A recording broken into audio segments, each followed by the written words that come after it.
هو ده المطور اللي انت تثق انك تستثمر معاه فلوسك وتشتري وحده تبقى مطمن ان انت حطيت فلوسك في المكان المظبوط.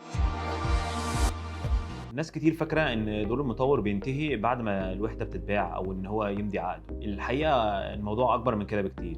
المطور اللي بيكمل معاك بعد العقد أو بعد التسليم أو خدمة ما بعد البيع زي ما بنقول، هو ده المطور اللي أنت تثق إنك تستثمر معاه فلوسك وتشتري وحدة تبقى مطمن إن أنت حطيت فلوسك في المكان المظبوط. طبعًا إحنا في رافكو خدمة ما بعد البيع عندنا بتنقسم لأكتر من شق. أول حاجة خدمة العملاء اللي بتتابع مع العميل من أول استلام كل الأوراق المتعلقة بالعقد والpayment plan بتاعته والتفاصيل المالية وكل شيء، وبترد على أي استفسارات خاصة بالعميل تخص الوحدة أو تخص التشطيبات أو تخص أي شيء تاني يخص وحدة العميل. عندنا طبعًا فريق إدارة المشروع وممثل المالك واستشاري الإشراف اللي مقيمين في المشروع بشكل دائم لمتابعة كل خطوة في وحدة العميل بدايةً من نقطة الصفر لحد اكتمال المشروع بالكامل. إحنا في رافكو بنهتم جدًا إن إحنا العلاقة ما بيننا وما بين العميل نفضل محافظين عليها لحد ما العميل يستلم شقته وكمان يعيش في الشقة ومكملين معاه في الصيانات وفيما بعد في تشغيل المشروع إن شاء الله.